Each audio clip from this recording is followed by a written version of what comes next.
I'm Catherine Tomlinson and I started an eco-conscious pottery company called Oxford Clay.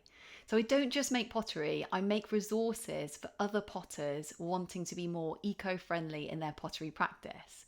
And that's what this podcast is all about. It's about sharing everything I've learned along my eco-conscious pottery journey with you. And I'm so glad you're here with me. Let's go.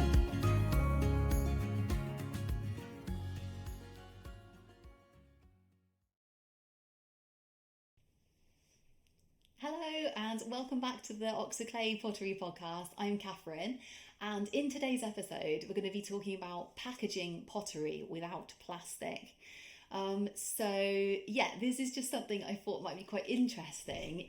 If you're, say, like you've made something and you want to send it to somebody in the post, I thought I would talk through the exact packaging kind of methodology that I use because I actually don't use any plastic, and that's a kind of conscious decision on my part. I don't use any bubble wrap. Like bubble wrap is usually like the kind of go-to packaging material, isn't it, for like breakable items, especially if you're like, you're sending them in the post. You don't want it to break your beloved pot. So I just thought I'd go through with you really like what packaging I use, and so you can see that like packaging without plastic is a possibility.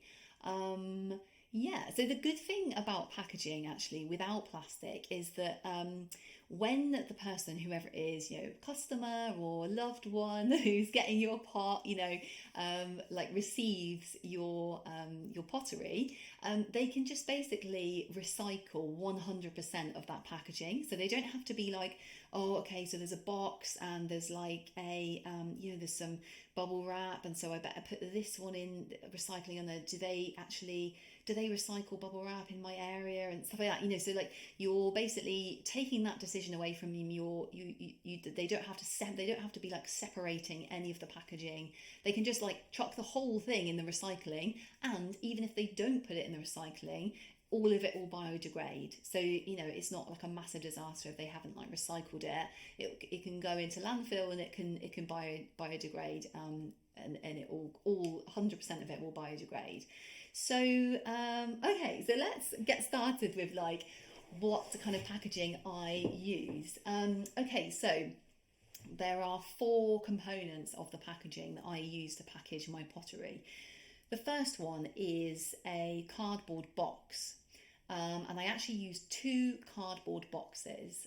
So I do a kind of double packaging method where I basically package the pot into one cardboard box, and then I have a sort of filler around the outside, and then I package it in a second cardboard box.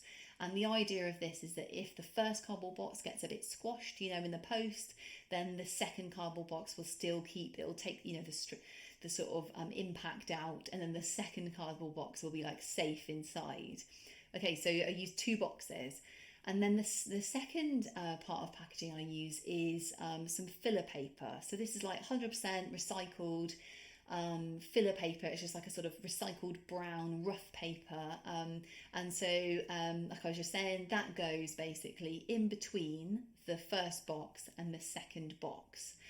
So what I do is it sort of comes in a big roll, and I just like rip it off and scrunch it up, and then I package the pot in the first box, and then I put the filler paper all around in the second box, and then close the second box, and that I kind of pack it like quite tightly to kind of keep that small box in the middle really safe in this like slightly bigger box basically. Okay, so we've got the two boxes, we've got the filler paper, and then the third thing I use is a paper tape.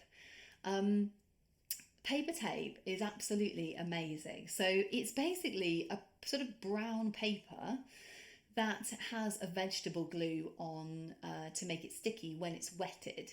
So the paper tape I use is from a packaging supplier, and basically it's as long as it doesn't get wet, it's fine. It can keep for ages. And what I do is I basically cut pieces off and I wet it with a sponge, and then when you stick it on paper, it actually permanently sticks. It's called like bonding, where it basically bonds the paper to the paper tape, and so it creates this kind of inseparable bond that then basically has to be kind of ripped off, and it rips the paper basically. So yeah, it's really in a way it's great because it's like it's really strong, but in a way, like if you make a mistake, you're like, no, I just have to like start again or cut it all off, so like because it really bonds that strongly. And the glue they use is like a vegetable starch based glue that's activated when it's wet. So what I do is like I said, I take my pot, put it in this smaller box. I then so the boxes generally come flat packed. So the bigger box I use, I actually have to make up using this paper tape. So I would make that sort of second larger box up with the tape and put it on all the sides apart from the top, and then put the smaller box in with the filler paper around, and then I would close the bigger box and then tape it shut with this paper tape. And then the fourth part of the packaging is that I wrap the whole thing in brown paper. So this is like a better quality paper than the filler paper. It's like a recycled brown paper. A bit like you'd see kind of for parcels. It's like a parcel paper basically.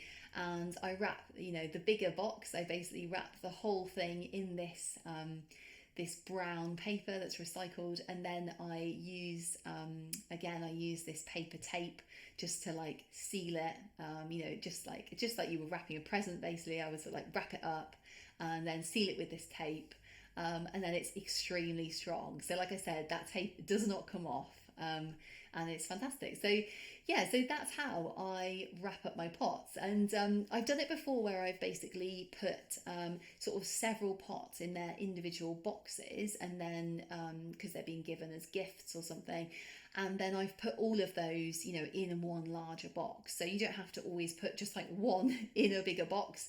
You can put like lots more, and then you put the filler paper in, and then put it in a larger box. And there are loads of other things actually that are available, like loads of new packaging materials available. Say like those biodegradable kind of vegetable, they almost look like a polystyrene, like a foam kind of like a peanut or something, like a large peanut, and like sort of that filler, you can get that as well. But what I found is the paper is really fantastic because it's quite cheap and it's very accessible, and I can just store it here, and then when I need to send something, I just have all these things that have all the boxes flat packed, and I can just get them out, make up the box. You don't need to use bubble wrap, and there's so many options available now, and that I have to say that like I'd really recommend like 100% paper packaging, because like I said, the person who's receiving your pot can like just put the whole thing in the recycling bin. They don't have to be like separating tape or whatever. It's really great for your customers. It's really great for you, because it's all going to be like biodegradable. It's very affordable. It's a very affordable way to package pots and send them. And it keeps them safe in the post. So thank you so much for joining me on this episode about paper packaging your breakable items, paper packaging your pots, and I can't wait to see you on the next episode. And until then, very happy potting, and see you then. Bye.